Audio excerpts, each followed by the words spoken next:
Tov, Erev Tov, Beshem Hashem, Naaseh Venatzliach, Brucha Abaa, qui vient de Paris, vous appelez Lior Toshman, Brucha Abaa, Bezrat Hashem, Be'eretz HaKodesh.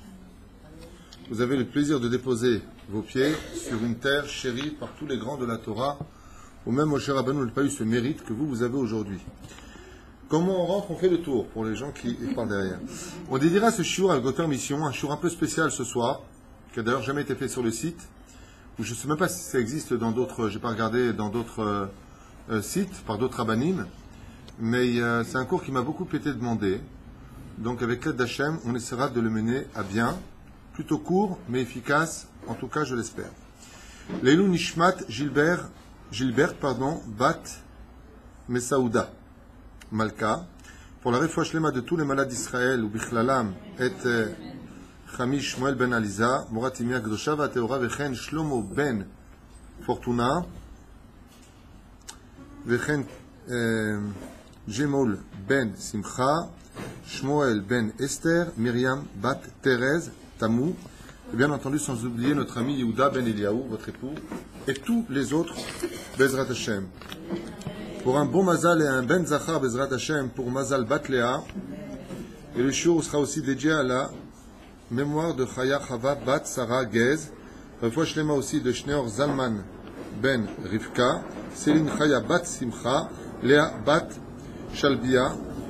Et Bezrat Hashem, j'ai oublié de donner la date. Aujourd'hui, nous sommes le 5 mai, mardi, cours pour femmes en général, mais qui peuvent être écoutés par tout le monde.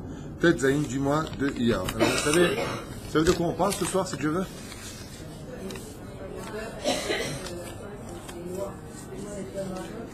On va parler ce soir des 7 lois Noachim. Alors, c'est un sujet, moi, qui me tient à cœur parce que, contrairement à ce que l'on pense, il n'y a pas que le peuple d'Israël sur terre. C'est bizarre d'entendre ça d'un Rav dit Haredi, mais moi, je ne suis pas là pour vendre ce que j'ai envie de dire, je suis là pour vendre ce que j'étudie, tel que c'est marqué dans les livres. Le peuple d'Israël a une mission cruciale, importante, et plus les nations du monde prendront conscience de l'importance du peuple d'Israël sur terre, et feront en sorte que Bezrat Hashem, nous puissions, d'une certaine façon, ensemble, sans être ensemble, comme c'est marqué dans la Torah, Am levadad ishkon ou bagoim lo itrashav. Nous sommes un peuple qui devons vivre parmi nous-mêmes, mais en parallèle des nations du monde, car nous sommes un petit peu, qu'on l'ait voulu ou qu'on ne l'ait pas voulu, le phare des nations. Bizarrement, au niveau politique, on pourra constater tout au fur et à mesure des générations que les siècles, les peuples ont souvent voulu prendre ce rôle. Les Américains sont les leaders du monde, ça a été fait par allusion entre les films, Rocky contre Spartapuf, là, ou je sais pas quoi, là, le boxeur russe, je sais pas comment il s'appelle, on s'en fiche, mais Pérouche Adavar. Qui mettra le premier les pieds sur la Lune? Qui sera celui qui inventera? Qui sera celui qui montrera toutes les découvertes de ce monde? Il y a une espèce de compétition,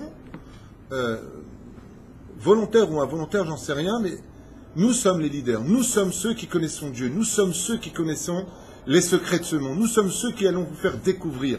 Il y a ça. Il n'y a qu'un peuple qui ne tient pas à le faire. C'est le peuple juif. Nous, on est plutôt le peuple de... Combien ça coûte?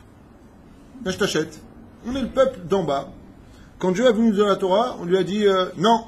Et le Midrash nous dit, vous voulez pas de ma Torah, si vous n'acceptez pas, continuez, je renverserai cette montagne sur votre tête, et l'endroit où vous vous trouvez sera votre sépulture. Moshe Rabbeinu, 7 jours, Kalli. Dis-moi oui, va libérer le peuple, trouve-toi un autre pigeon. Yam! T'aurais dit ça à n'importe quel leader. Imagine, t'aurais appelé Obama, Hollande. Imagine, Dieu, il parle à Hollande. Va libérer le peuple. Lequel? Parce qu'en France, on ne sait plus qui est quoi. D'accord? Bon, c'est pas méchant. Hein. Mais juste pour que l'on comprenne que Bisiata d'Ishmaïa, nous sommes le seul peuple de l'histoire à presque vouloir refuser. C'est-à-dire que, si je pouvais me permettre de dire une parenthèse, qui n'est peut-être pas marrante, ou qui l'est, mais Des fois, sans faire de kitrouk sur un juif, nous on a envie d'être un peu comme les nations du monde, au fur et à mesure où on s'assimile. Allez, qu'est-ce qu'il y a? On va écouter de la musique roll, on va en boîte, tout ce qui ressemble aux cultures goy. Et puis on se ressent très bien à travers tout ça. Puis on est avec sa copine, puis on s'embrasse. C'est une histoire d'amour, puis on fait même l'amour au lit. Allez hop, faddal, mayesh. C'est pas comme ça dans les films, c'est pas comme ça dans Facebook. Oh, j'étais avec lui, c'est génial. C'est pas comme ça. On est descendu à un tel degré, pas nous, les nations du monde nous ont plongé dans une telle situation où ensemble on a un travail à faire de propreté. Vous allez voir que les nations du monde auront des comptes à rendre sur tout cela. La Gemara dans Brachot nous dit, pourquoi y a-t-il des tsunamis dans le monde? Pourquoi y a-t-il des tremblements de terre dans le monde? Qu'est-ce qu'ils ont fait? 6 000 morts, 8 000 morts, 12 000 morts, 15 000 morts. Parce qu'ils ont assimilé Israël à leur immoralité. C'est pas moi qui l'ai enseigné, c'est la Gemara dans Masechet Brachot. C'est pas moi. Les nations du monde ont un rôle important à jouer pour nous. Et nous, comme l'avait dit d'ailleurs un personnage à qui on doit un tant soit peu ce pays, soyons comme toutes les nations qui sont venues nous dire « Sale juif, retourne dans ton pays ». Qui est venu rappeler aux juifs que nous avons une mission? Qui nous a rappelé que nous étions juifs? Les goïms. Ce cri peut être bien pris ou mal pris. Il peut être pris par quelqu'un qui n'a pas de cerveau. Quoi, c'est moi que tu parles là?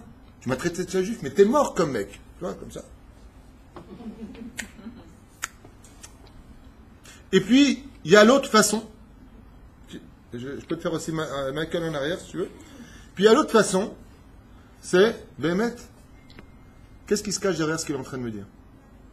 Est-ce que Bémet, je dois peut-être aller au milieu une fois pour toutes? Peut-être que je ne me comporte pas comme un juif, comme la Torah le demande.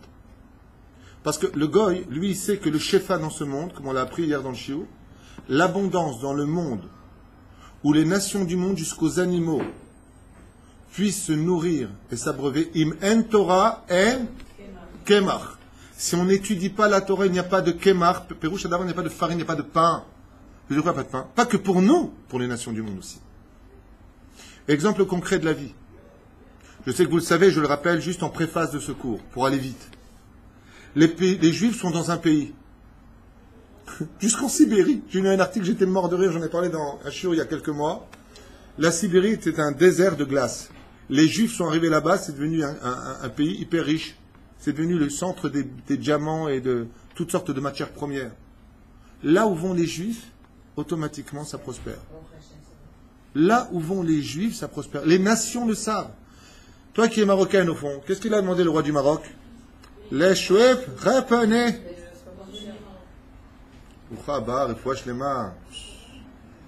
Lui, Juif, revenez. Qu'est en Tunisie? Tout celui qui peut prouver qu'il avait une maison ici par un papier, un document, on lui rend tout de suite. On sort la personne qui est dedans, on lui donne. Les Juifs ont failli se réveiller en France avec l'aide d'Hachem, que Dieu les aide. On n'est pas là pour juger, on est là pour aider, pas critiquer, mais réveiller. Qu'est-ce qu'a dit Hollande? Qu'est-ce qu'a dit la ministre de je sais pas qui, pas quoi? Comment elle s'appelle, la maîtresse d'école? Chantal Goya et... Comment elle s'appelle, nous? Mais non, Lida Pétain. Bon, l'homme est chaîné, j'ai oublié son nom. Ségolène Royal. Elle est sympathique. Les Juifs, vous êtes en sécurité en France, vous n'avez rien à craindre. L'autre, qu'est-ce qu'il a dit, le ministre de Premier ministre? La France ne sera plus jamais la France sans les Juifs. Mais pourquoi? Ce n'est pas des Juifs qui parlent. Ce sont des non-Juifs. Pourquoi? Parce qu'ils savent que nous avons un rôle à jouer. Alors pour réveiller Bezrat Hashem sur nous un tant soit peu, et Refoshema aussi pour Franck, Hashem, Hayou, Bezrat Hashem, pour réveiller un petit peu tout ça, je vous proposerai de faire un petit tour. Vous savez que pour savoir où on va, il faut d'abord comprendre d'où on vient. C'est-à-dire, Azmon Manien de voir que, au début de la création du monde, le créateur du monde a créé un homme. Cet homme s'appelle Adam. C'est son nom. Et il est le père de toute l'humanité. Il n'est pas le père des Juifs, il est le père de toute l'humanité. On aura d'ailleurs dans l'histoire deux pères de l'humanité. Le premier c'est Adam, et le deuxième c'est Noah. Très bonne réponse. C'est pour ça que vous verrez qu'il y a un rapport avec Noah qui devient le nouveau père des nations du monde. Parce que Noah va engendrer 3 fils que l'on verra plus tard, qui s'appellent Shem, Ham et Yafet, donc ce sont les 3 noms, d'où vont se créer par ces 3 personnages toutes les 70 nations qui s'en suivront. Adam est marié avec une femme qui lui est fabriquée par Akadosh Baruch Hu, qui vient de lui-même, pour enseigner que c'est pas la peine de te plaindre de ta femme puisqu'elle vient de toi. Il y a une partie de son âme qui est en toi, une partie de toi qui est en elle. Quand tu critiques ton mari, tu te critiques. Quand tu critiques ta femme, tu te critiques. Donc, quelque part, cherche à réparer au lieu de critiquer. Maintenant, c'est la gueule à soir. Il y avait 2 arbres. Il n'y avait pas un arbre, il y avait 2 arbres dans le jardin d'Éden. Le premier arbre s'appelait l'arbre de la vie, Etz Achaim, et le deuxième arbre, beaucoup plus réputé et connu, s'appelait le Etz. Vous avez bien répondu, le Etz Adat, traduisez-le en français, l'arbre de la connaissance. Vous voyez bien que, tel que la Torah, B'Siyata d'Ishmaïa, nous présente l'arbre de la connaissance, l'arbre interdit à la consommation s'appelle l'arbre de la connaissance, c'est-à-dire faire connaître à autrui. Malheureusement, malgré des plans divins cachés de l'histoire, et beaucoup trop profonds pour que l'on puisse les comprendre, le serpent, esprit dit maléfique, on va appeler ça comme ça pour ne pas nous embrouiller, a fait tomber la femme. La femme tombe et puis consomme. Ses yeux s'ouvrent et bizarrement, elle perd connaissance. Ce que n'ont jamais compris réellement les gens, c'est que l'arbre de la connaissance du bien et du mal, quand elle est consommée sans l'étude de la Torah au préalable, te fait perdre toute la connaissance. Parce que la connaissance, c'est Dieu. Si tu regardes le monde comme un Sefer Torah est composé, vous avez vu un Sefer Torah, ça ressemble à des jumelles. Ki'ain be'ain, ira'u b'shuv Hashem Tzion. La connaissance dans ce monde ne peut exister qu'à travers le fait que tes yeux regardent par les vitres de la Torah, des mitzvot, aussi bien pour Israël que les nations du monde. Techef Navi. On va comprendre de quoi on parle. Elle va en donner à l'homme. Au moment où l'homme qui a reçu l'ordre divin, lui, tout va se briser. Il va y avoir ce que l'on appelle dans la Kabbale la brisure des vases. En image, Walt Disney, ça ferait une espèce de grosse masse qui va exploser en billiards d'étincelles, de petits. Imaginez maintenant une vitre avec une figurine humaine. Vous prenez un marteau, vous le brisez en milliards de petits éclats. Voilà, c'est le mot que je cherchais. Ça va donner en Chelek Elyon le peuple d'Israël et entre guillemets en Chelek Tarton, c'est-à-dire en bas, les nations du monde. Dans l'absolu, une entité où à la création du monde, Israël et les nations, ça faisait un seul. Une seule et unique entité. Il n'y avait pas Israël et les nations, il y avait toutes les nations avec Israël placé quelque part dans l'image que je viens de vous donner. Seulement après que maintenant il y a eu cette brisure, l'unité s'étant brisée, il faudra que ces 70 nations se retrouvent telle une famille, ce que l'on appelle dans la Kabbale Mishpechot Ha'adama, les familles de la terre, comme on le voit dans la Paracha de Noach. Ou après la tour de Babel, le créateur du monde va les balbel et aleshonot, c'est-à-dire va mélanger les langues, et plus personne ne saura qui est qui, puisque celui qui parlait le russe, au lieu de parler avec un russe, il se retrouve avec un suédois, c'est pas la même langue. Et puis il se retourne, il parle avec un chinois, et puis il se retourne, il parle avec un hongrois. Il dit, oh, qu'est-ce qui se passe ici? On ne se comprend plus. Tout a été mélangé. Ça s'appelle la brisure la plus absolue. Cette brisure, pour être maintenant rapportée dans son origine et être réparée, devra être uniquement faite par le biais de la connaissance divine. Comment ça s'appelle? Les 613 mitzvot de la Torah. Si tu veux connaître Hachem, si tu veux te réparer, il te faudra accomplir 613 mitzvot de la Torah. Et ces 613 mitzvot de la Torah, si tu gravis cette échelle, non pas par le biais de la philosophie et de l'amour, dit, vous savez, je fais une parenthèse, je m'excuse, mais il y a beaucoup de gens qui, à cause des médias, de la télévision, du festival de Cannes, vivent du virtuel. Le virtuel, c'est parfait pour ceux qui n'ont pas les pieds sur terre. Mais si on est venu dans un corps humain sur terre, c'est pour avoir les pieds sur terre. Donc la dernière des choses à faire dans ce monde, c'est de jouer au virtuel. On n'est pas dans un monde où on peut faire du virtuel. On est dans un monde où il faut être concret. Il faut être, construit. Et malheureusement, cette situation, juste, si vous pouvez faire passer des chaises, comme ça on les met ici même, ce serait bien. Cette situation, les Tsareno arabes, a provoqué que pour Israël sorti comme un échantillon des nations du monde, Noach va faire naître 3 fils, Noach va plaire aux yeux d'Hachem. Là, j'ai une question piège à vous poser à propos de Noé. Noé, il est juif ou pas, selon vous? Alors il est goy? Faites attention à ce que vous dites. Il est juif ou il ne l'est pas? Il n'est pas juif. Et Dieu, il s'adresse à qui? Dans la paracha de Noach, Dieu, il s'adresse à qui? À Noach. Vous voyez bien que Hachem s'adresse à un non-juif. Dans l'absolu, ce n'est pas tout à fait juste. Il n'y avait pas de notion de juif, donc la question est faussée. Il y avait une question de personne morale. Une personne morale, une personne qui cherchait à connaître Dieu. Et pour cela, il fallait mettre en pratique cette loi. Je vous donne un exemple. Vous avez une porte fermée devant vous, une porte cochère. Pour l'ouvrir, il y a 7 numéros. Si je ne connais pas le code, est-ce que je peux ouvrir cette porte? Ainsi donc, le code de la connaissance divine doit passer par un code. Ce code s'appelle les Sheva Mitzvot Bene Noach. Quand on n'est pas juif, c'est pas une tare de ne pas être juif.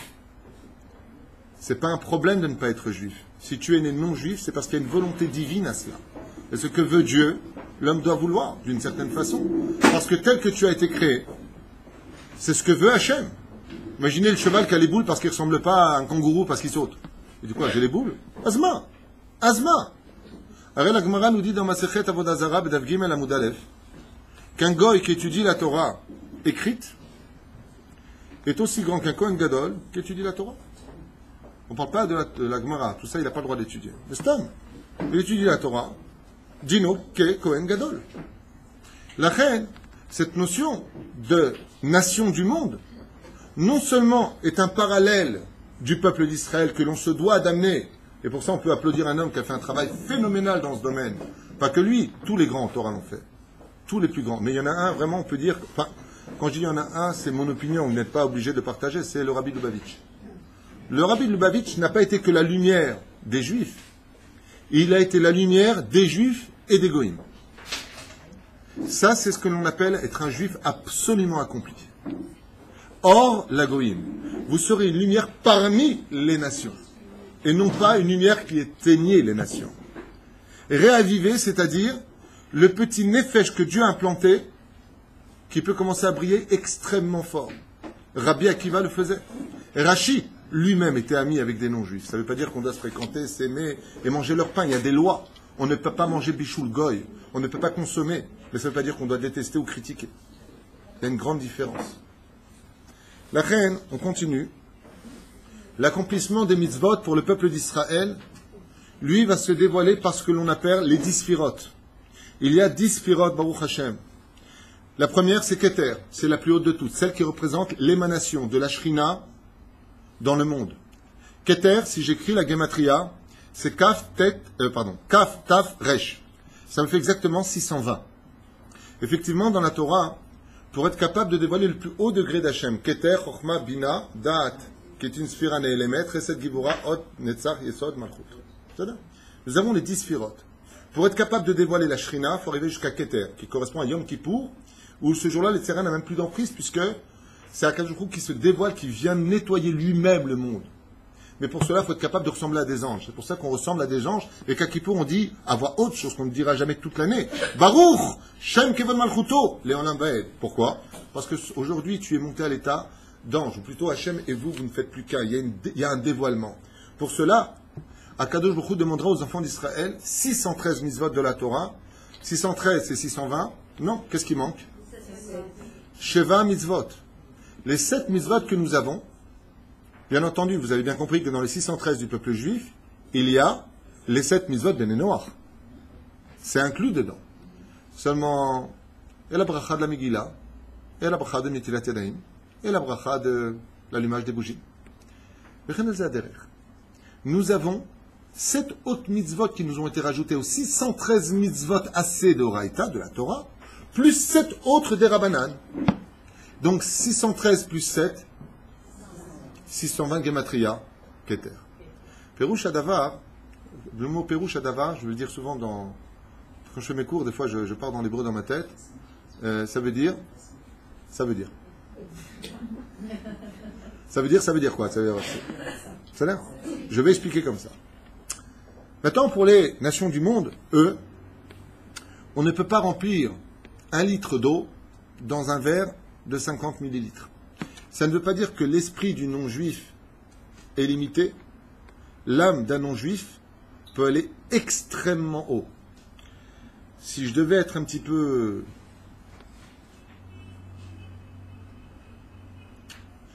Je vais le dire quand même.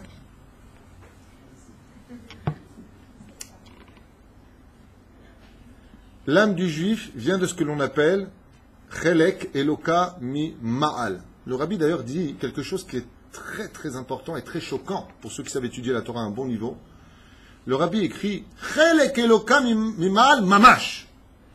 Le mot Mamash il fait très peur chez le rabbi parce que chez lui chaque mot est extrêmement pesé. Comme tous les grands de la Torah, bien sûr. Mais Mamash ça veut dire quoi? Tu crois que Dieu c'est de la pote à modeler? Il dit voilà, qu'est-ce que tu fais? Je crée un juif. Mais c'est Mamash, t'as pris de toi. Avec un enfant stupide qui pourrait imaginer une chose pareille. Dieu ne peut pas être, il ne peut pas donner ce qu'il est lui-même, il est infini. Le rabbi te dit si tu te trompes. Béhémet, les juifs viennent de Dieu lui-même. Si un jour on vous pose la question, on vous dit qu'est-ce que c'est être juif? Ben écoute, je sais pas, j'ai rien fait, je suis né comme ça, il y a une partie, c'est pas narcissique ce que je dis, c'est pas orgueilleux. De quelle couleur c'est? C'est marron. C'est de l'orgueil d'avoir donné la réponse? C'est un état de fait. Que vous le vouliez ou pas, il y a quelque chose d'éternel dans le peuple juif, Am Yisrael V'Kayam, malgré tous les pogroms, toutes les shorot qu'on a eues, tout ce qu'on a essayé de faire du peuple juif, discuter à tout moment, on traverse toutes les histoires. On a quitté les pays se sont effondrés les uns après les autres. Vous voulez une liste rapide de 5 pays rapides, comme ça, à toute vitesse? L'Égypte, l'Espagne, le Portugal, l'Égypte, j'ai oublié, la Russie, le RSS. On a quitté avec Gorbatchev, si vous vous rappelez, dans la même année, Rosh Hashanah est venu. Tout s'est divisé, le RSS est devenu 12 pays. Pour vous dire de quoi est-ce qu'on parle. Chaque fois que les Juifs passeront quelque part, il y a quelque chose d'éternel qui s'impose, qui s'installe. De façon très très très visuelle. Il y a une bracha qui rentre, une bénédiction qui s'installe. Et cette bénédiction-là, que les Juifs soient le meilleur des Juifs ou le pire des Juifs, il a quelque chose en lui dont la valeur est inestimable. C'est son âme. Son corps, c'est son corps. Mais même dans le corps d'un Juif, il y a une particularité. C'est que même quand il meurt, il est capable de rendre impur. Pourtant, c'est qu'un corps. Eh, ça, c'est de la peau. C'est rien de plus. Il y a des os, de la chair, de la graisse, s'il est tunisien. Mais ça racole. Ah, des muscles. Mais c'est un corps. Le Kohen, il ne pourra même pas rentrer sur la Koura parce qu'il y a un neftar ou parce qu'il a oublié son doigt à l'intérieur. Il a fait la boucle. Comment il est mort, il a coupé son doigt là-bas. Il est quoi? Il est là-bas. Tu plaisantes? Oui. Par contre, chez les nations du monde, le Hari Akadosh nous dit, il y a un nefesh. Mais ce que vient nous apprendre par contre la Kabbale, c'est que la racine du non-juif, elle vient d'une source encore plus élevée. Et là, tu dis, attends. Elle est plus élevée que Dieu, Chaz Veshalom, Pérouche Adavarno. Le peuple juif vient avec un Yetzer Hara extrêmement fort. Le non-juif vient avec un Yetzer Hara beaucoup, beaucoup plus faible.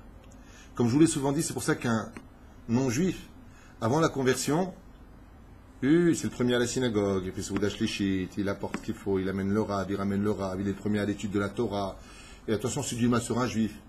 Après la conversion, où est la jupe? Où est Shabbat? Makara. C'est un peu normal. C'est dommage, mais c'est un peu normal. Pourquoi? Avant, Gadol Metzuvé, Mimisheno Metzuvé. Avant, tu n'étais pas Metzuvé, tu n'étais pas obligé, ton Yetzer Hara était faible. Maintenant que tu as pris ton âme et que tu es redevenu un embryon dans le mikvé où tu te plies sur tes genoux à l'image d'un embryon dans le ventre de sa mère qui est dans l'eau amniotique, automatiquement, quand tu relèves la tête de ce mikvé, tu n'es plus du tout la même. Comme on dit les Chachamim, quand une personne sort du mikvé, j'ai fait une conversion la dernière fois avec trois dayanim, et le non-juif qui venait de devenir juif, je lui ai dit, quel âge tu as? 37 ans. Je replonge. Quel âge tu as? Une seconde, sors. si tu crois que tu as 37 ans, ben c'est marrant parce que, j'ai une parenthèse comme ça qui vient de me revenir à l'esprit, dans les cours sur les Mazalot, qui ont eu énormément de succès, énormément de gens ont fait tchouva grâce à ces cours. J'ai reçu vraiment, c'est pas une blague, des centaines de mails de gens qui vraiment se sont retrouvés dedans et qui ont fait la paix entre la famille, qui ont fait tchouva. Eh bien, là-bas, j'ai eu peut-être 10 mails de convertis qui m'ont dit, Rav Tutu, j'ai vu vos cours, c'est super, maintenant je suis quel mazal? Parce que, en tant que goy, je suis né telle date. Et j'ai tomigvé telle date. C'est quoi mon mazal? Je lui dis, juste moi, tu poses la question. Non, la réponse est simple, c'est le jour de ton migvé. Ton mazal se renouvelle le jour où tu deviens juif, tu te renouvelles. Le passé n'existe plus. Automatiquement, tu es une nouvelle neshama. Comme c'est marqué à propos de Rabbi Yochanan dans la Gemara. Il y a 3 personnes à qui on ne reconnaît plus les fautes du passé, on les efface entre guillemets. Celui qui fait ça aller en Israël, il change d'âme. Celui, Masechet Ktubot 111, Amoud Aleph, celui qui se marie sous la choupa, parce qu'on estime que maintenant qu'il a sa femme, il aura peut-être un peu plus de sechel. T'étais où? Et 3e cas, le converti Christian est devenu Moshe. C'est là. Et Péroucha d'abord. Voilà, on commence le cours parce que ça c'est la préface. On avance. Donc il faut savoir que les nations du monde, malgré tout, ils ont un nefesh. Et que ce nefesh-là, il peut briller extrêmement, extrêmement fort. Pourquoi? Parce que venir des forces du bien, qu'on appelle Chelek Elokam Ima'al, ça n'aura jamais la même puissance énergétique dans le domaine de la spiritualité comme quelqu'un qui serait né dans les forces du mal.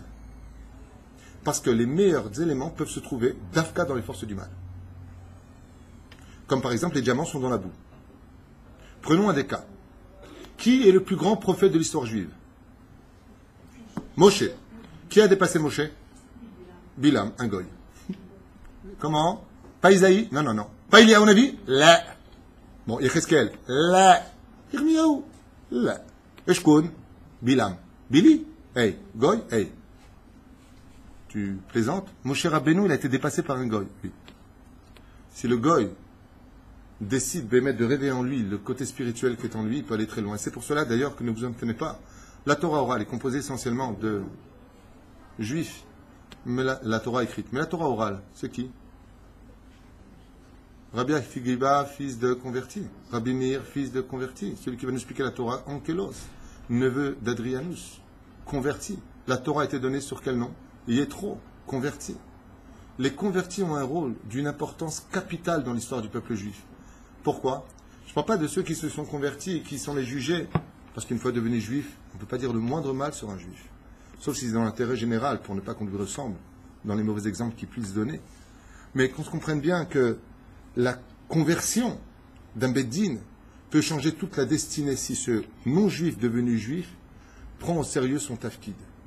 S'il prend au sérieux que Bémet, maintenant, il fait partie d'un poste qui n'est plus un poste à l'échelle individuelle, mais nationale, voire, excusez-moi pour m'employer, internationale, alors à partir de ce moment-là, il peut devenir un des plus grands de l'histoire.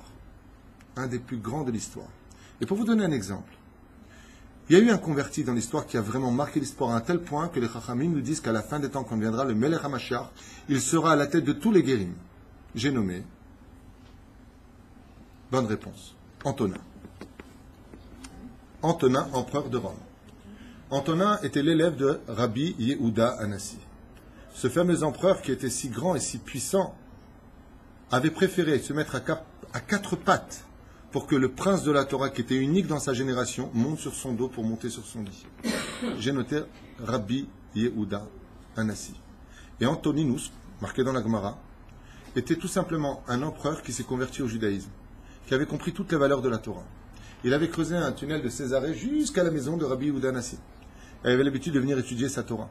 D'ailleurs, comme c'est une petite parenthèse à propos de Antonin à qui je fais hommage ce soir, parce que j'ai dédié aussi tous ces shurim pour les convertis d'Israël, eh bien, ou ceux qui respecteront les 7 lois Noachid, Be'ezrat Hashem, j'aimerais juste vous dire que Antonin avait un jour comme ça dit à Rabbi Yehuda Hanassi, tu sais, je prends un tunnel, mais personne ne doit savoir que je viens étudier la Torah chez toi et que tous mes conseils viennent de toi. Il lui dit, il n'y a pas de problème. Donc quand je viens, je ne veux personne dans ta chambre. Il lui a dit, il n'y a pas de problème. C'était un deal qu'ils avaient fait entre eux. Et puis un jour, l'empereur arrive dans la chambre de Rabbi Yehuda Hanassi et il voit un élève de Rabbi Yehuda Hanassi. Et là, il dit à Rabbi Yehuda Hanassi, Vechen, n'as-tu pas une parole, mon maître? Ne m'as-tu pas promis qu'il n'y aurait personne? Il a dit, Nachon. J'ai dit, pas d'humain, mais les anges. Attends, qu'est-ce qu'il a fait Antonin? J'ai oublié de vous dire une chose, c'est que chaque fois qu'il venait avec 2 de ses soldats, il les faisait s'entretuer pour ne pas qu'ils puissent dévoiler son secret. Ce qui fait qu'il y avait 2 cadavres dehors, enfin dans le tunnel. Qu'est-ce qu'a fait Antonin? Il a dit, un ange. Un ange. Justement, vous pouvez appeler mes 2 soldats, j'ai besoin de leur parler. Attends, le pauvre l'élève, il a dit, bien sûr. Regarde, il n'est pas au courant. Il va. Et il voit 2 corps qui se sont coupés la gorge. Qu'est-ce qu'il dit? C'est un petit élève comme ça de Rabbi Yehuda Anassi. Il prononce le nom divin tel que la Torah l'enseigne.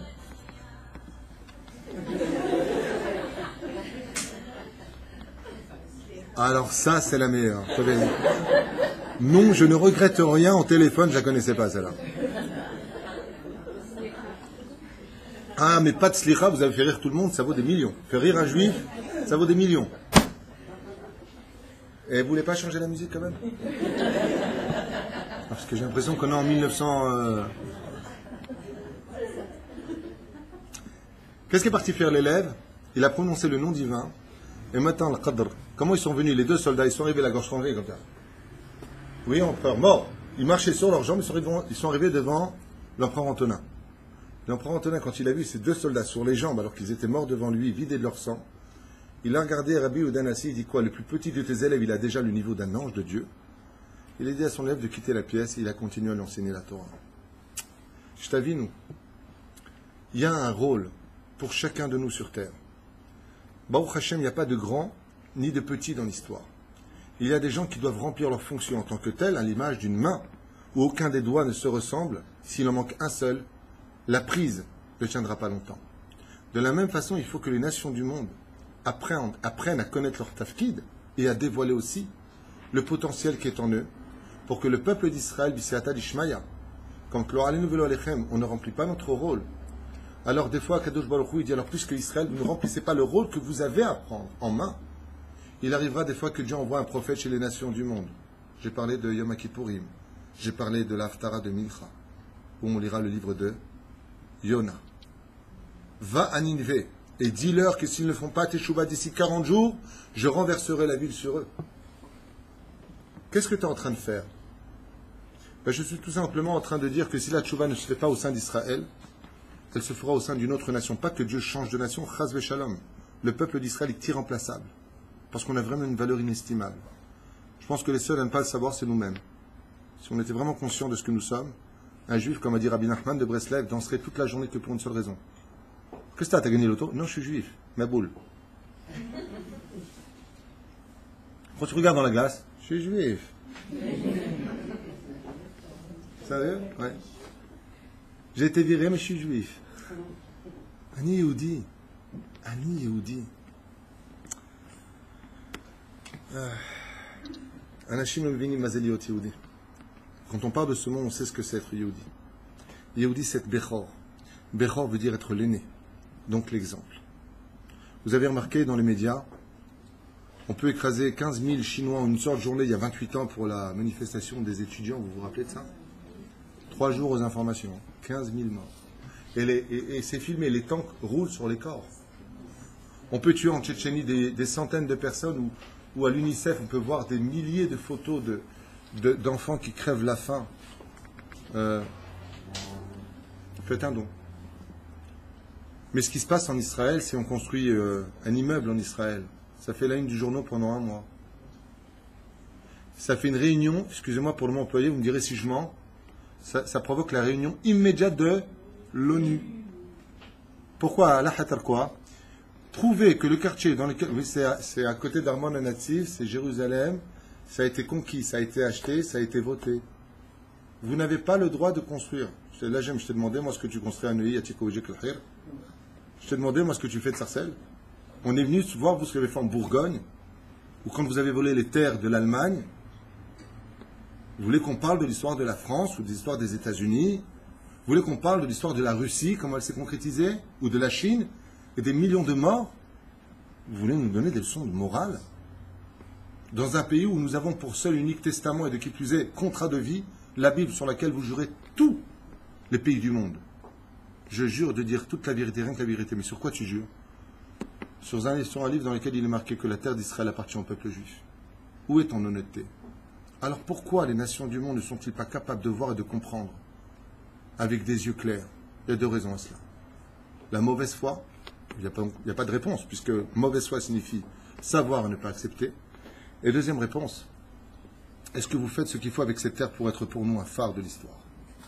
Donc on nous critique et on nous Metzarim, Perouch Adavar, on nous cadre, on nous regarde, cadré à la télévision. Il y a beaucoup de messages à retenir, plutôt que d'essayer de tout le temps jeter la pierre, de dire peut-être qu'il y a un message pour moi à comprendre, et de m'affirmer. Le jour où le peuple d'Israël sur sa terre dira haut et fort, Rabotaï, vous n'avez pas compris, c'est notre terre, on ne bougera pas. Nous avons notre Dieu, notre Kotel, Jérusalem est la capitale de notre pays. Le jour où tous les Juifs auront le même langage, peut-être que, aux oreilles des nations du monde, ça sonnera peut-être aussi plus juste. Il y a beaucoup de choses à dire dans ce domaine, mais je m'éloigne du sujet, donc je reviens. La reine Omer, sans l'accomplissement, les Chachamim nous disent ici, sans l'accomplissement des commandements, le monde ne sera absolument pas réparé.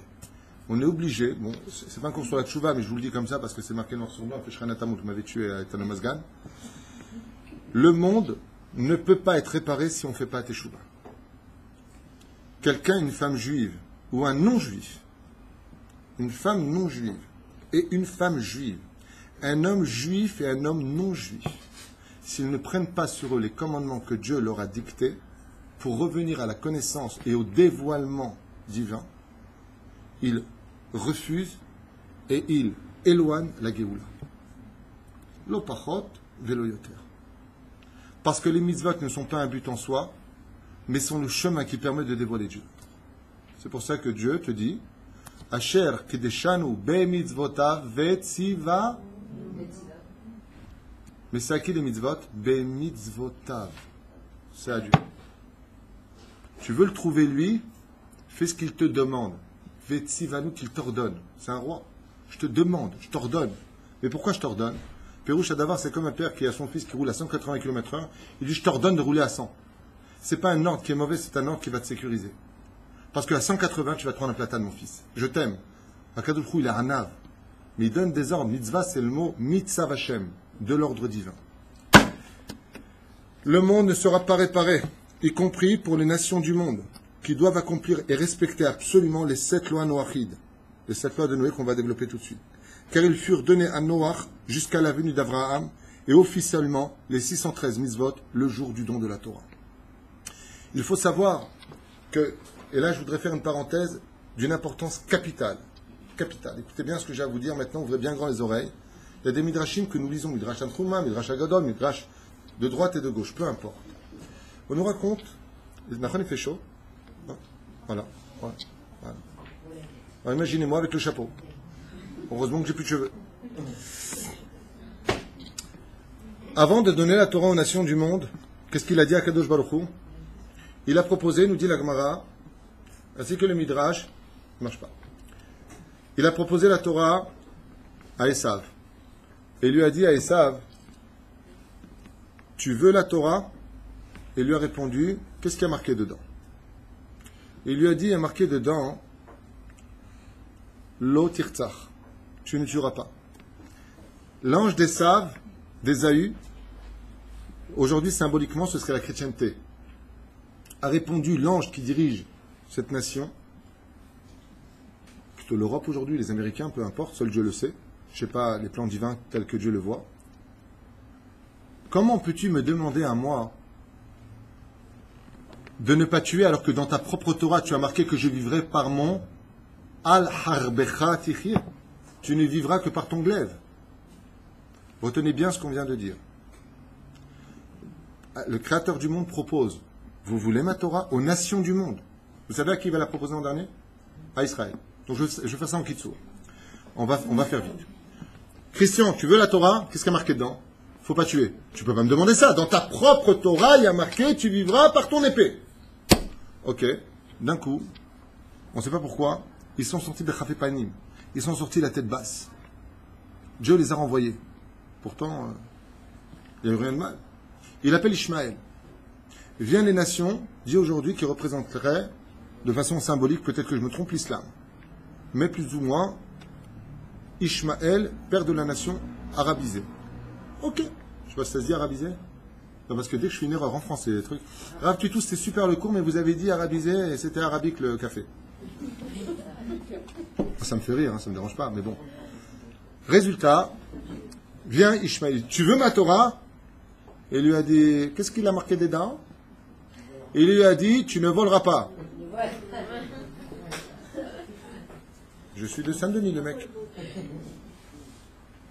Il lui a dit, comment tu peux me demander de ne pas voler puisqu'il y a marqué dans ta propre Torah, Yad Bakol Veyad Kolbo.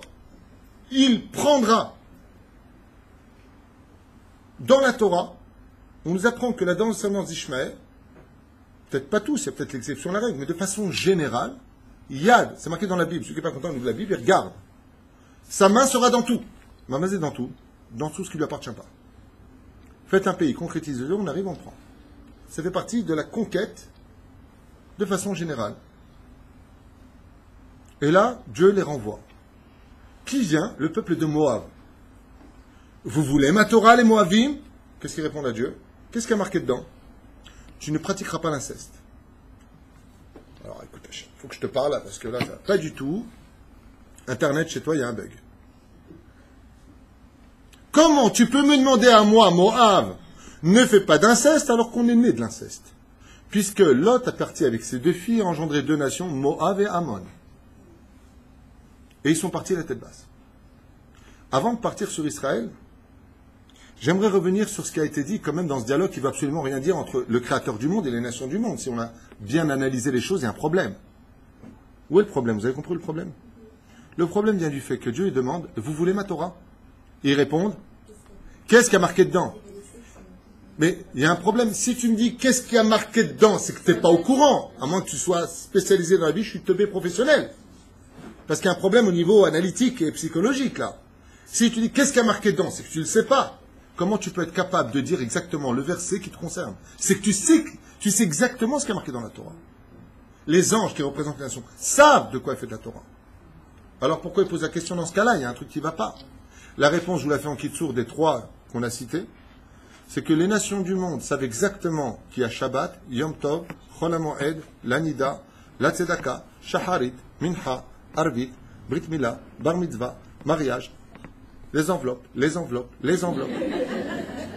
Ils ont dit, t'es fou, c'est un salaire par mois, les Juifs. On ne pourra jamais faire de régime avec eux, il y a tout le temps des sémidotes. Donc, qu'est-ce qu'ils disent en fin de compte? Ça, c'est de façon humour, mais en d'autres termes, la Nida, c'est séparé 2 semaines de la femme, mais ça va pas, non. Shabbat, mais rien, mais ça va pas, non. Qu'est-ce qu'il y a, Dieu, dans ta Torah, que je puisse vivre sans que ça me dérange dans ce que j'ai envie de vivre? Dieu leur dit, sortez. Quand il a appelé les nations du monde lui ont dit, ta Torah, on l'avait bien, mais à une condition. Qu'on écrive et qu'on gomme dans ta Torah ce qui nous convient ou ce qui ne nous convient pas. Ça s'appelle, si je devais me permettre une petite blague, faire le supermarché des mitzvot. Ça, je prends, tu Shabbat, on fait, ouais, mais que le vendredi soir, c'est bon. Yom Tov, écoute, il y en a 2, tu prends bien, on fait le deuxième, premier, non. Nida, bon, écoute, 3 jours, mais pas plus. Tu fais pas le supermarché. Le travail dans la vie, quand tu vas travailler chez quelqu'un, c'est pas tu fais ce que tu veux. Tu as des horaires, on attend de toi des résultats, de l'efficacité. De la même façon que Dieu attend des résultats d'efficacité. Fais pas ce que tu veux, sinon tu es viré. Bah, le peuple d'Israël, vient le peuple d'Israël, qu'est-ce qu'il dit? Naaseh venishma. Nous ferons et nous comprendrons. La nation d'Israël prend sur lui ce jour-là, de façon officielle, le joug ou joug? Je pense à Fitoussi, on va me dire joug. Hein? Joug. Hein? Oui, on ne va pas faire une telle sur le sujet. Tu vois, Fitoussi, c'est toujours la même chose. Le rôle des mitzvot. Parlons hébreu. On va prendre sur nous, Bezrat Hashem, la responsabilité d'être un juif qui va prendre sur nous, Bezrat Hashem. Pour les femmes, on a fait un cours qui s'appelle les 10 tikkunim de la femme, les hommes, les 10 tikkunim de l'homme. On a des réparations à faire, il faut les faire, il faut se dévoiler, il faut se petit à petit rentrer et faire vivre cette Torah. Seulement cette Torah-là ne pourra jamais pénétrer le cœur du juif si elle n'est pas d'abord accomplie pour ensuite être exécutée. la meilleure façon d'aimer sa femme, la meilleure façon d'aimer son mari, c'est certainement pas le coup de foudre. Parce que ça finit en coup et en foudre. C'est apprendre à le connaître. C'est apprendre à l'apprécier. C'est apprendre à l'analyser. Et à force de vivre avec, tu finis par voir des choses que tu n'aurais jamais vues du premier coup. Ainsi ont compris les enfants d'Israël. Vivons notre Shabbat. Pas Shabbat Rasra. Tfina, poisson lahrami ou je sais pas quoi, et tu dors la bouche ouverte et puis en éventail, et si tu fais un rond, c'est exactement ce que tu as mangé. Pas celui-là. Avec des chants, avec des brachot, avec du sourire, avec un dvar Torah. Tu vas dormir, tu te lèves. Le matin vient de se lever. Il va faire une bonne journée. C'est la mi-synagogue. Tu vas à la bête à Knesset. Tu pries. Tu ne vas pas parler. Ça va roger le travail. C'est à la panim, hein, ouais. Parce qu'on va en Israël. C'est à la panim, c'est à la panim. Tu viens pour prier à Hachem. Tu restes un dvar Torah. Tu rentres à la maison, tu deviens intéressant. Tu fais vivre ton Shabbat. Tu ne laisses pas le Shabbat t'endormir. Alors tu finiras par béhémet apprécier le Shabbat. D'abord fais la Torah. Et ensuite tu verras que tu pourras plus t'en passer. Et si ce que tu as vécu comme mitzvot, tu veux le laisser, c'est que tu l'as très mal vécu. Ou alors peut-être qu'on t'a mal enseigné aussi. Je ne sais pas. Mais la Torah, elle est belle, je vous l'affirme. Très belle. Moi, quand je suis rentré en yeshiva en 1987, je suis rentré pour un an en yeshiva. J'ai étudié un petit peu l'islam, un petit peu les chrétiens, un petit peu les bouddhistes. Et j'ai dit, bon, on va faire tchouva, on va voir ce que c'est la Torah. Je suis parti en yeshiva. Yeshiva, il ne faut pas dire en verlan, par contre. Et quand je suis arrivé là-bas, non, parce qu'il y a des mots en verlan, il ne faut pas les dire. Et donc, quand je suis arrivé là-bas, en yeshiva, j'ai voulu goûter un peu à la Torah. Et j'en suis jamais ressorti. Jamais. Parce que quand tu goûtes vraiment à la Torah, je ne suis pas rentré pour devenir rabbin, pas du tout. Je suis rentré pour voir, mais de quoi on parle sur la Torah, mais c'est quoi la Torah, c'est quoi les mitzvot? Pourquoi Dieu il a besoin que je ne touche pas la lumière? Marque pas lecha, que son affaire, je fume une cigarette ou un joint. Demande à Bob. Qu'est-ce que t'en as à faire si, quoi? Alors, si j'arrache un poil de mon nez parce qu'il me dérange, j'ai fait un péché dans les cieux, c'est débile. T'es Dieu, quoi ça te dérange? Il faut comprendre pourquoi. Il faut comprendre que des petits détails. Vous savez, quand vous rentrez quelque part et qu'il y a quelqu'un qui vous aime pas trop, qui fait ça dès que vous rentrez, t'as rien fait de mal. Mais la personne, elle est déjà très touchée. Tu arrives à comprendre pour toi, pour un tout petit geste. Tu ne peux pas comprendre pour Dieu qu'il y a des choses qui te dépassent et que d'arracher un poil de ses cheveux, c'est une redondance, un poil de la tête, c'est un problème. Oui, il y a des choses qui sont des pléonasmes ou des redondances, comme monter en haut, descendre en bas, femme de ménage. Et donc, je vais me faire tuer. Voilà. Y compris pour les nations du monde, car Ezrat Hashem, il fut donné à Noach de façon réelle, jusqu'au jour où le premier converti de l'histoire va devenir l'embryon du peuple juif, qui est le premier converti de l'histoire à devenir enfin le premier père de la nation juive, Abraham, qui est un converti. Abraham n'était pas converti. Il était assujetti aux 7 lois Noachid, même si la Gemara nous dit qu'il respectait les 620 mitzvot de la Torah. Jusqu'à Eruv Tafshilin, qui est une mitzvah assez, la bracha des 7 brachot rajoutées sous Eruv Tafshilin, qui est une mitzvah assez des Rabbanan. Mais comme elle était rajoutée à la Torah, on dira Asher Kideshem. C'est là. On avance. Les 7 lois Noachid. Qu'est-ce que Dieu attend des nations du monde? Voilà, l'heure est passée, on se reverra maintenant. Non, c'est une blague. C'est le moment crucial et c'est comme dans les feuilletons. Meilleur moment, Zéhen, Rasra. La première chose qu'Akadosh Baruch Hu demandera aux nations du monde, c'est l'interdiction formelle de l'idolâtrie. Il est strictement interdit, si ça marche, mais prends celui-ci, l'autre. Tu peux me le donner, s'il te plaît? Peut-être que... Non, vous n'avez pas la taille. Ah, non, pas du tout, j'oserais pas. Attendez un instant, je vais le mettre en route parce que c'est vrai qu'on est en train de subir. C'est vous qui aviez la taille, mais moi, le bras n'est pas assez long. Ah, voilà, taïch. C'est trop loin, l'homme est chaîne. Allez. J'essaie de régler ça, parce que vraiment, il fait très chaud. Bien. Vous êtes prêtes? Premier dîne, Avodah Zara. Akadosh Baruch Hu interdit formellement les nations du monde de pratiquer les cultes étrangers, voire les cultures païennes, qui sont toutes corroborées de Avodah Zara, c'est-à-dire de toutes sortes de divinités créées par les hommes, qui auraient tout simplement eu pour lieu ou pour conséquence d'être soi-disant de faux dieux. Ceci étant, je rappelle quand même que la Torah nous dit, vous n'irez pas suivre des... vous n'irez pas selon d'autres dieux. Et ça prête à confusion, parce que le mot Elohim est dit au pluriel, qui veut dire Dieu en hébreu. Mais c'est Eloka, Elokai. Ce que veut faire Akadosh Baruch Hu, c'est mettre le libre arbitre de l'homme face à sa émouna, sa foi, premièrement. Et la deuxième chose, c'est que, effectivement, comme le dit d'ailleurs Rabbi Nachman de Breslev, il existe des petits dieux sur terre. C'est quoi ces petits dieux sur terre? L'argent. Un homme, par exemple, pour l'argent, peut tout à fait oublier toutes les mitzvot de la Torah, travailler pendant Shabbat, et puis courant après la journée, et l'étude de la Torah. C'est la fête de Pessah qui viendra nous régler ce problème, en disant, détache-toi de la Vodazara, y compris le mammon. Il y a des gens, ce sont des hommes à femmes. Ils voient une femme, ils voient une chèvre. Ils deviennent fous. Il y en a d'autres, c'est pas une blague, le jeu. Il y en a d'autres, c'est la cigarette. Ils fument pas, ils te fument. Pendant Shabbat. Ils vont te finir. C'est pas une blague. Dès que tu es dépendant d'une chose, sauf de la création du monde, parce que vous avez remarqué que, en ce qui concerne le créateur du monde, ce qui est extraordinaire avec lui, c'est que on peut vivre pour lui, on peut vivre contre lui, mais on ne peut pas vivre sans lui. C'est toute la différence. C'est pour cela que l'Avodazara, dans son étymologie, signifie travail étranger. Qu'est-ce que veut dire le mot Avodazara? Travailler autre chose que Dieu. Quelqu'un qui, par exemple, ne travaillerait que pour lui, et non pas les Shem Shamaïm, est d'une certaine façon quelqu'un qui fait un travail étranger. Oved Zar. Mazé Avodazara, travail étranger. C'est là. Mais la loi du Rambam, donc tout ce qu'on va citer maintenant, c'est essentiellement pris selon le Rambam, dans le traité des nations du monde, juste avant le traité de Melachim, qui dit, les 7 lois noircies, qu'est-ce que demande Hachem réellement dans le domaine des nations du monde? Petit 1. D'avoir la foi au Créateur du monde, en un Dieu unique. Il n'y a pas ni il a un frère, ni il a une sœur, ni sa mère, sa mère. Sa mère. Jeune et Diwan.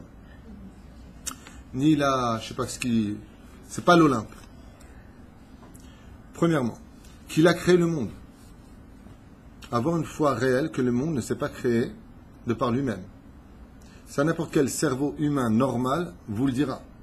Même si vous avez des professeurs dits développés au niveau du cerveau dans le domaine scientifique, il y a des moments où il bug le mec. Ouais. C'est comme si que je prendrais ce stylo. Alors vous voyez, c'est un stylo noir avec une bague en or au milieu. Et puis il y a une pointe aussi en or. Et puis quand je le tourne, il y a une pointe qui sort pour écrire. Ça s'appelle la plume. Et je viendrai vous dire, mesdames, ce stylo, il s'est fait tout seul. Il y a eu un tremblement. Le truc a pris exactement la mesure pour s'enclencher à l'intérieur, mais exactement. Et il y a un ressort, et nous, on ne sait pas d'où, d'un tremblement de je ne sais pas quoi. Il est rentré exactement là où il fallait.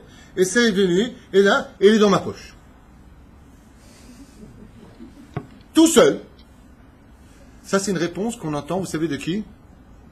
Des enfants de 2 ans. Qui c'est qui t'a dit de prendre le chocolat? Je ne sais pas. Qui c'est qui l'a mis dans ta poche? Tout seul. T'as des mecs qui sont professeurs, ils ont un cerveau de 2 ans. Tout seul, le monde s'est fait tout seul. Super. Très bien. Kol hakavod. En tout cas, dans les 7 lois noachim, de comprendre qu'il y a un créateur au monde, et donc s'il y a un créateur du monde, automatiquement, il y a un Dieu qui attend des choses de ce monde. Qu'il connaît tous les actes et toutes les pensées de chaque créature. Ça fait partie des lois noachim. C'est-à-dire que si un non-juif veut respecter, il doit être conscient de cela. Que Dieu ne voit pas simplement les actes qui vont à total opposé de la philosophie des 3 piliers de la philosophie grecque, qui étaient Platon, Aristote et Socrate, d'ailleurs dont les initiales font Aristote, Aleph, Platon, P, Socrates, sa mère, Éphèse. Pour nous dire que ils avaient une belle philosophie. Vous savez de quoi ils parlaient les 3? Essentiellement de Dieu. Il y en a qu'un qui ne met pas chez les nations du monde. Ça, je suis obligé de lui faire honneur ce soir, je l'aime beaucoup. C'est un mec, il était au Ved Avodazara celui-là. Il avait une sagesse exceptionnelle. On n'a pas le droit de faire des jvachim. Et lui, où nous appliquait les trucs du Talmud, où vraiment c'était un goy avec une âme exceptionnelle. C'est Confucius.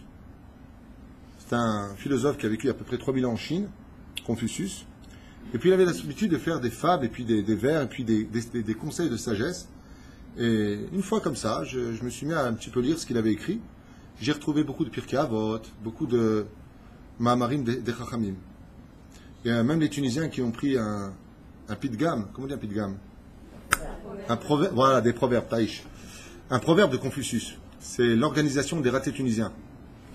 L'ordre. Donne-lui un poisson, il mangera un jour. Apprends-lui à pêcher, il mangera toujours. Confucius. L'expérience est comme une lanterne qu'on accroche à son dos afin d'éclairer le passage des autres. Confucius. Extraordinaire. C'est exactement l'histoire de notre Torah. Donc, par contre, il avait ce truc sur la tête, une grande barbe. Hein. Les potes, j'ai pas vu. Et Pérouche Adavar que les nations du monde peuvent dévoiler des choses en parallèle du peuple d'Israël. La seule chose qui soit dommage pour lui, c'est qu'il vénérait des statues. Donc il a raté quelque chose d'essentiel. Qu'il convient de servir et de prier Dieu. Les nations du monde sont aussi assujetties à cela. Que rien ne doit ne représenter ni image, ni statue, ni même en pensée. Ve'im avar alehem chayav mita. Et si par exemple le monde était dirigé par le Melech HaMashiach aujourd'hui, et qu'un goy ne respecterait pas cela, selon un bédine, il serait mis à mort. Comme il n'y a pas aujourd'hui de Melech HaMashiach pour l'instant, dans les cieux, il est mis à mort. Ça veut dire qu'il mérite la mort. Et bien entendu, vous entendrez la finalité. S'il les respecte tous, quelles seront les conséquences? S'il en rate une seule d'entre elles, quelles seront les conséquences? Selon le Rambam, bien entendu, les lois juives. Celui qui ne se sent pas concerné par ce chiour, qu'il éteigne son ordinateur, il n'a rien à faire dans mon cours. Celui qui veut savoir, il écoute. Celui qui ne veut pas savoir, chez nous les Tunisiens, on a une belle phrase. Que ce soit pour les mariages, les brit milot, les bar mitzvot, on a une très belle phrase des Tunisiens. Prenez-la, même si vous êtes marocain, algérien, c'est pas grave, ça va s'arranger. Misheba, barucha ba, ve'im lo ba, amlaraha. Vous comprenez pas le tunisien? Deuxièmement, Birkat Hashem. Alors c'est bizarre parce que le Rambam, vous savez c'est quoi Birkat Hashem? Bénir Dieu. En réalité, c'est pas ça du tout que ça veut dire. Comme le Rambam a une bouche extrêmement propre, il l'interdit, le deuxième interdit, la deuxième loi des non-juifs, c'est de maudire Dieu. Donc pour ne pas employer le mot klala, malédiction, il a marqué le contraire. Mishum sanegora, c'est-à-dire pour avoir une bouche propre. C'est-à-dire. Alors la deuxième chose, c'est cela, l'interdiction de blasphémer. Qu'est-ce que demande Hachem? Le respect dû à Dieu. Chaque humain dans ce monde se doit d'avoir du respect pour le Créateur du monde et donc pour ce qu'il a créé, pour la nature, pour le respect d'autrui, pour le respect de la terre. L'humanité a le devoir, a le devoir de révérer Akadosh Baruch Hu qui lui a donné la vie. Donc, merci à Hachem de m'avoir donné la vie, de ne pas l'injurier, chas v'shalom, que les noms d'idiots ou toutes sortes de choses qui seraient dites dans ce domaine, il est strictement interdit pour eux de blasphémer, ou même de le juger. Ça, c'est pas du Rambam, par contre, c'est d'un autre livre. Et si chas v'shalom, il maudit le nom de Dieu, tel que on pourrait l'imaginer dans chacun son langage, par exemple en France, comme on appelle Dieu, Dieu. Aux États-Unis, God. Oh my God. Ouais. En arabe, Allah. En Chine, non, pas Chin Chin. Je sais pas comment on dit en chinois. Hein? Non, c'est pas Bouddha. Non, c'est pas Bouddha. En tout cas, s'il maudit Dieu tel quel, il a fait un sourd de la Torah. Et si maintenant il lui donne un surnom, comme par exemple Hanoun, Rahoum, rempli de miséricorde, et il le maudit, il a fait un issour de Rabbana. Comme ça dit le Rambam, le Pachot et le Yeter. Comment donc, Bezrat Hashem, pour eux, ils devront bénir Dieu? Chacun son langage. Nous, comment est-ce qu'on l'appelle de façon générale? Hashem.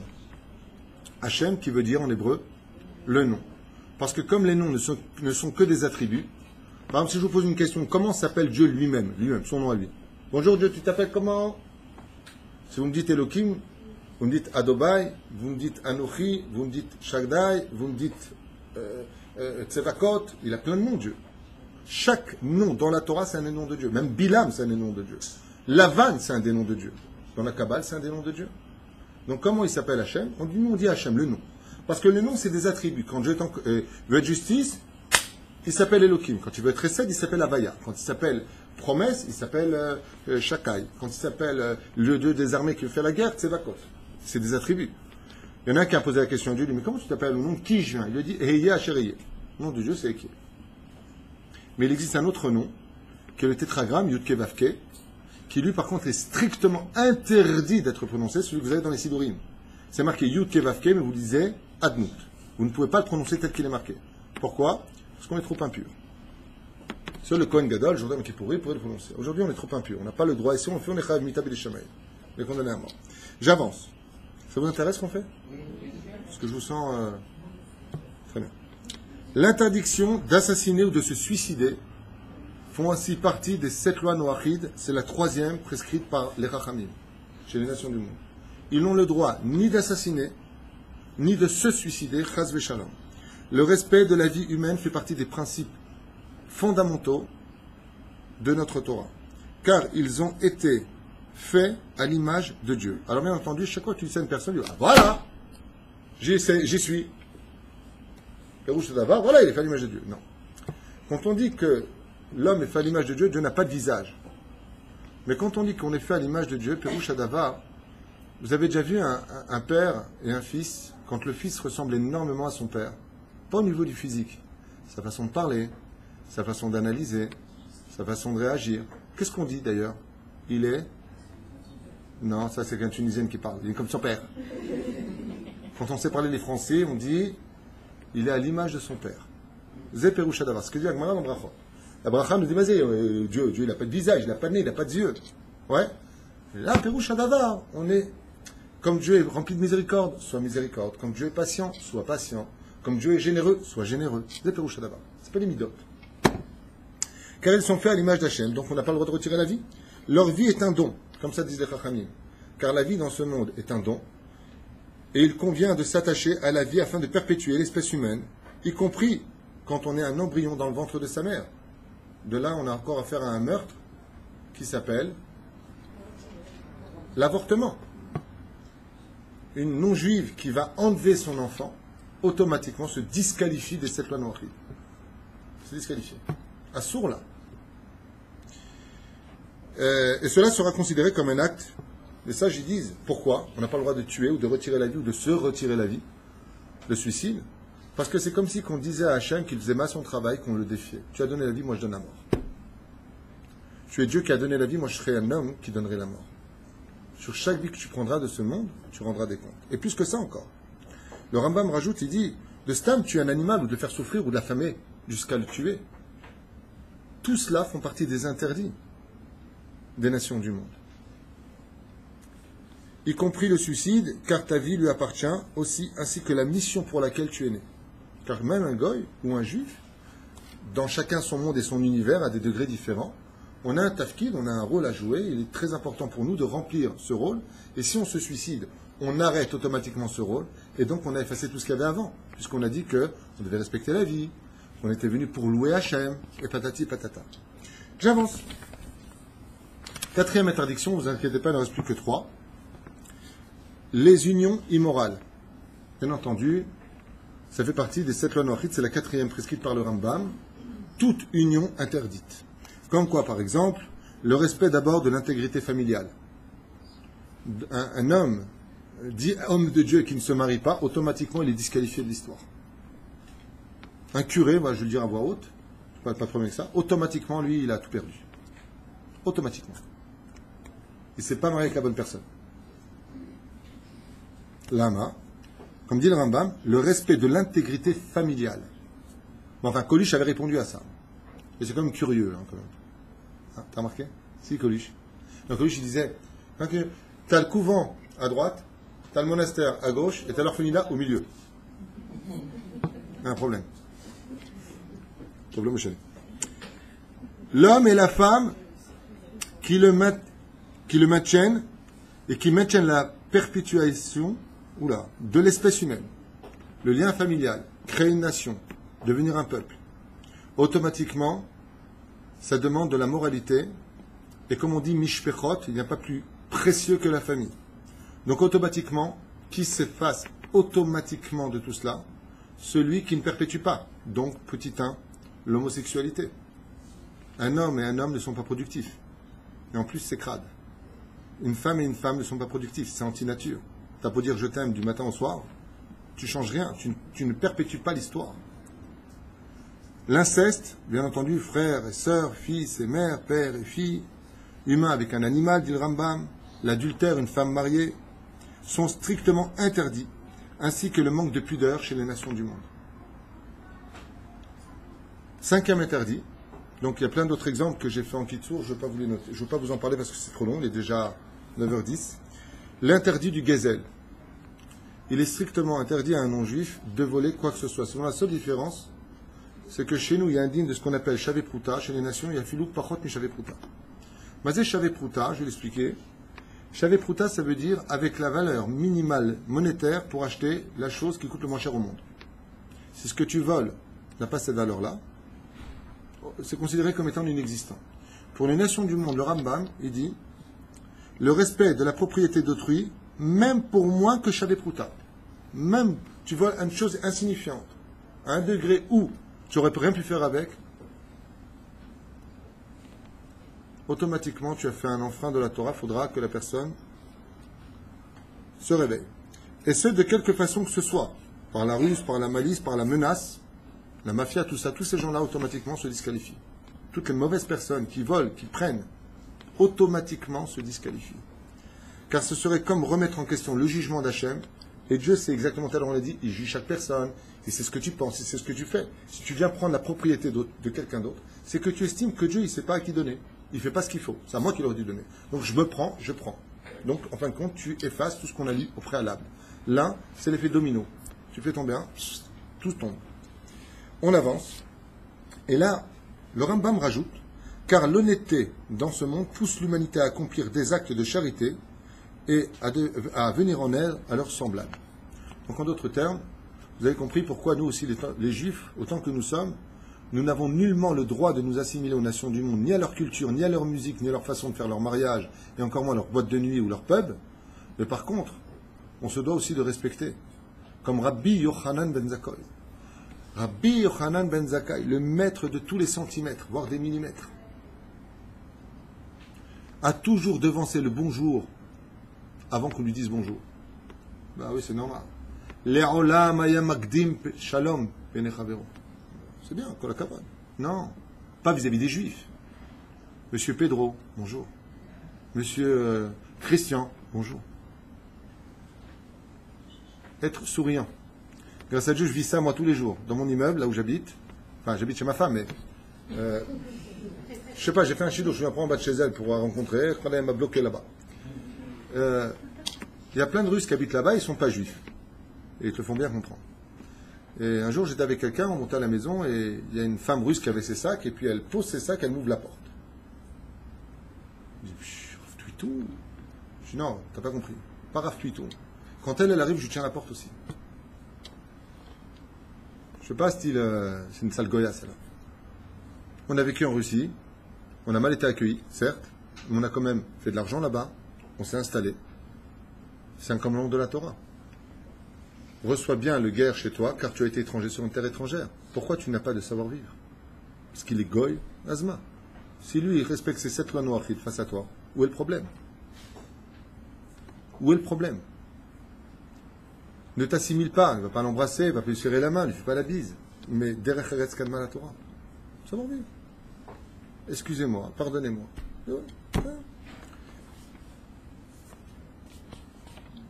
Et elle attendait son mari en réalité qui était derrière moi. C'est pas vrai. Le mec il fait pendant 1 heure comme ça, et après il dit c'est moi qui... Non, pas du tout, c'est moi qui l'attends. 6e, l'obligation d'instituer des tribunaux, des dinim, qui permettront, Be'ezrat Hashem, des principes de valeur humaine, de respecter dans tous les domaines la justice et l'équilibre d'une société qui pourra se développer afin d'exister et de vivre Bezrat Hashem dans la paix. C'est pour cela qu'ils auront le devoir d'installer des juges et des policiers, en d'autres termes, dans toutes les villes, pour que Bezrat Hashem, par le biais de la crainte et du code pénal, chacun connaisse sa place dans la société afin de ne pas empiéter dans la vie de l'autre. Et une chose que rajoutent les sages, d'une importance capitale, pourquoi des tribunaux il s'est mis à la fin? Pour faire respecter les 7 lois noachid. Mais comment on en a dit là? 6. 6 de la Torah. Les Chachamim en ont rajouté une autre. Elle est courte. Et la dernière qui a été rajoutée, c'est l'interdiction de consommer d'un animal vivant. Il est strictement interdit. Il y a 2 interdits en lui. Je vous l'explique tout de suite. On n'a pas le droit, chez les non-juifs, bien entendu, tout ce que j'ai dit pour les non-juifs, ça nous concerne aussi à nous. Nous, on en a juste 620. Mais les 620, à quoi ça ressemble chez nous? C'est pas 620 relou style, t'as vu ce qu'on a nous sur le dos, non. Ça me rappelle une image d'ailleurs qu'avait donnée le Chafetz Chaim. Chafetz Chaim, il dit, c'est quoi les mitzvot de la Torah? Un jour, un patron, il a dit à son ouvrier, Roger, Janouni, c'est un patron tunisien. Il lui a dit, tu vas aller à l'épicerie, tu vas me ramener comme ça 5 kilos de farine, 4 kilos de pommes de terre, 10 kilos de sucre, 6 kilos de riz, 7 bouteilles d'huile, et il écrit. À un moment, l'ouvrier regarde son patron, lui a dit, dis-moi, tu n'as pas honte? Tu ne penses pas à mon dos, tu ne penses pas à mes bras, tu ne penses pas à la distance, tu ne penses pas à moi? Il dit, excuse-moi, c'est ton cadeau pour les fêtes. Ah, alors, le riz et justement, les boissons, est-ce que je pourrais aussi avoir... Tu as oublié ton dos. Pérouche Adavar, ce qu'il nous a donné, c'est les Akot et Israël. C'est ce qu'on dit. Les Akot et Israël, je vous ai rajouté à vous, mes enfants, pour que vous montiez encore plus de mérite, plus de mon futur, plus de Gan Eden, plus d'existence. Un code qui vous permettra d'exister non pas avec métro, boulot, dodo, ou que Shabbat ressemble à une table familiale où on va manger. Ça va, toi, ça va, t'as une match de foot Madrid contre qui 9 à la boue. Ils ont gagné combien? 2-0. Ouais, j'ai vu le match. T'as vu combien? Ah, il est bon, Messi. Mais non. C'est hyper intéressant, mais au bout d'un moment, t'as pas autre chose à raconter plus intéressant. Perouch Adavar, Sha'adam Ikabel Alatzmo, Ol Mitzvot. Alors, les 2 interdits sont les suivants. Petit 1, de ne pas manger d'un animal vivant. Petit 2, de ne pas manger d'un membre d'un animal quand il est vivant. À l'époque, ça se faisait souvent. On a connu un homme d'ailleurs qui avait honte de ce vice. Comment il s'appelait? Il n'était pas très haut de taille. Nabucodonosor. Il prenait des lapins, Rex Bunny, et l'autre il faisait quoi de notre docteur? Juste la cuisse. Il lui arrachait la cuisse et il la mangeait alors qu'il était vivant. Ça, c'est strictement interdit par la Torah. Mais il y a une autre façon aussi, par exemple, qu'est-ce que font les nations du monde que Dieu nous préserve d'un tel interdit? On n'a pas besoin de descendre jusqu'aux perles de l'océan pour les trouver. Les huîtres. Tu ouvres une huître. Tu as un petit animal qui ressemble à une langue gluante qui est dedans. Il fait comme ça. Je suis vivant.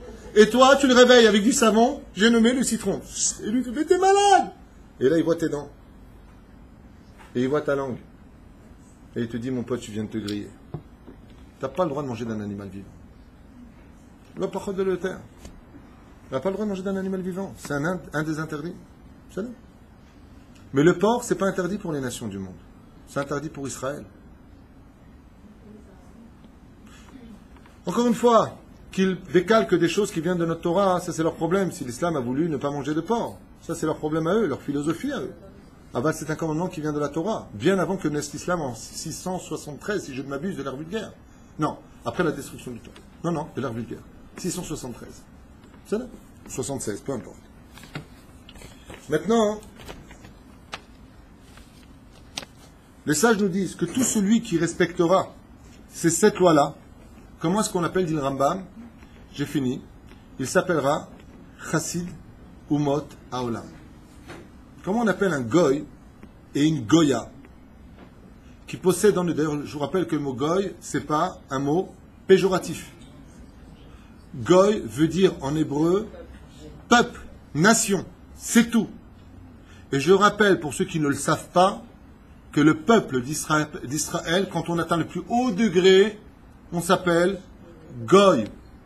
Comment on appelle un juif? Un goy. Je sais pas, vous êtes au courant, vous le dites tous les samedis après-midi dans la prière de Mincha. Goy Ehad. Un peuple. Donc ne vous prenez pas la tête avec ça. Goy veut dire un homme des autres nations. C'est pas une insulte. Ad Goya. Hein? Goy Ehad. C'est-à-dire un peuple. Goy c'est plus haut que Am. Am, la Gemara dans Brachot nous dit, c'est quand c'est mélangé avec du Revrav. Goy, c'est que le peuple juif. Goy, c'est quand on s'accomplit dans la perfection des choses. Il y a beaucoup de secrets sur le mot Goy, mais je ne vais pas en parler maintenant, juste que vous compreniez un petit peu de quoi est-ce que l'on parle. En d'autres termes, le juif est parfait quand il reste juif tel que la Torah lui demande, sans s'assimiler, et le goy reste parfait tant qu'il respecte ses 7 lois noachides et qu'il ne fait pas de mal à Israël. Si ça se passe comme ça, on créera un dévoilement dans le monde. C'est pour ça que les corbanotes, quand il est venu le dévoilement du monde qui est la fête de Sukkot, apportaient leurs 70 corbanotes des nations du monde. Les nations du monde monteront aussi à Jérusalem pour le dévoilement divin. C'est ça. Et les Juifs seront considérés à l'époque du Machar qui vivra verra comme des dieux vis-à-vis des nations du monde. C'est-à-dire que nous deviendrons, vous voulez savoir la suite, en 2 mots, une phrase, quand il y aura Machar, Israël deviendra même les Chet Kohanim, et si on est tous des Kohanim, les Juifs, qui sera les peuples, les nations du monde. Il y a un degré qui se passe. Pour l'instant, on est Israël, les nations. Quand viendra Mashiach, avec le temps, Bezrat Hashem, Israël monte à l'échelle de Kohanim et les nations à l'échelle d'Israël, entre guillemets. Mashoukaze. Qui vivra, verra. Lachen, Veyeshlo, Helek, Laolam, Abba. Et ainsi donc, Bezrat Hashem, il aura part aussi au monde futur. Ma conclusion pour ce shiur, que je finis, je prépare jamais mes cours, celui-là j'ai préparé Bekef. Il y a beaucoup de marloquettes sur tout ce que j'ai dit, il y en a qui sont comme ça, il y en a qui sont comme ça. En général, je ne prépare pas, mais celui-là, je me suis dit, je fais un petit kiff d'ailleurs au bureau. Hein. Bon, ça m'a mis 10 minutes, mais au moins, j'ai pu le préparer. Pourquoi on a besoin de cette loi-là? Et c'est ma conclusion. Pour la simple et bonne raison, c'est que ce qui fait la différence entre un homme et un animal, c'est tout simplement cette loi. C'est-à-dire que quand Akadosh Baruch Hu a proposé, pour en finir avec ce midrash, ne tue pas! Est-ce que dans les 7 lois noachides, ça en fait partie? Vous vous rappelez? Tu ne verseras pas le sang car l'homme a été fait à l'image de Dieu, le suicide, même l'embryon dans le ventre de la femme. Quand Dieu a dit tu ne voleras pas à l'islam, est-ce que ça fait partie? Gezel, Pachot Mishavé Puta. Quand il a dit à Moab, ne pratique pas l'inceste, on ne peut pas, il y a marqué qu'on est venu de l'inceste. Pourquoi les nations du monde, les anges, sont sortis la tête basse? Parce que Akadosh Baruch Hu, il leur a dit, je ne vous ai même pas demandé une seule mitzvah de la Torah. Je ne vous ai même pas demandé une seule mitzvah que j'ai donnée aux enfants d'Israël. Je vous ai demandé uniquement des mitzvahs qui créeront la société dans un équilibre parfait, où chacun trouvera sa place et pourra dévoiler le divin chez vous. Lo pachot et lo yoter. Rem Bezrat Hashem, que le peuple d'Israël prenne conscience de ses responsabilités. Et comme le dit d'ailleurs souvent le Rav Urishaki, que je salue aussi d'ailleurs, il dit, au lieu d'emmener à chaque fois un représentant des nations du monde, comme quand le pape vient en Israël, ou le ministre du Congo, ou de France, ou d'ailleurs, on est toujours en train de jouer les miskines en Israël. Premier endroit où on amène un représentant des nations du monde. Yad Vashem. Nous sommes le peuple de la pitié. Allez, accordez-nous ce pays, on a perdu 6 millions de morts. Que Dieu repose leur âme, bien sûr. Je ne fais pas un zilzoul. Ceux qui ne comprennent pas ce que je dis, qu'ils éteignent. Il y a très peu de gens qui regardent mes cours, et apparemment ils ne comprennent pas ni mon langage, ni ce que je veux dire. Donc que ce soit clair. Le Rav Urishaki, il dit, c'est une erreur fatale de les emmener là-bas. Tu veux emmener quelqu'un, Bezrat Hashem, viens lui montrer les yeshivot en Eretz Israël. Viens lui montrer comment ce pays s'est créé en 68 ans. Viens lui montrer la Knesset. Viens lui montrer, Baruch Hashem, la culture israélienne, telle que nous, dans le monde de la Torah, on la vit, et non pas malheureusement ce que l'assimilation a amené en Israël. Je ne parle pas de la mauvaise culture, je parle de la bonne culture, parce qu'il y a beaucoup de choses, peut-être qui ne vont pas en Israël, mais il y en a tellement qui vont bien en Israël. Et fichach, le jour où on montrera, regardez, c'est marrant parce que la semaine dernière, il y a quelqu'un qui m'a dit, tu te rends compte, qu'est-ce qu'il y a? On est le 17e pays. Je dis dans quoi? Ben, dans la jeunesse la plus heureuse du monde. La France est la 67e. C'est pas une blague, c'est pas de moi, je m'en fiche, moi qu'on soit le premier et le dernier, je m'en fiche. Mais c'est vrai qu'en Israël, quand tu dis à quelqu'un, Mashamcha, Baruch Hashem, à la panim. C'est d'abord ta Baruch Hashem, après la panim. C'est mignon. Ou alors, quand tu parles à un Israélien, qu'est-ce que tu dis? Ma koreitra, ma nyani, yetov. Il est déjà en train de préparer, même si c'est un degré d'émouna un peu bas, de dire yetov, il sera bien demain. Mais Baruch Hashem, le peuple d'Israël est un peuple qui vit. On a une terre, on a une nation. On a un gouvernement qui se discute, mais quelque part, Baruch Hashem, on se sent en sécurité, on sait qu'on a Dieu avec nous. Même sur les 3600 missiles qui ont été lancés sur Israël ces dernières années, Kippat Barzel en a arrêté exactement 719. Tout le reste, c'est Dieu qui l'a fait, y compris les 719. Donc même si on a Kippat Barzel, on sait qu'on a Hachem avec nous. On sait que Dieu nous aime.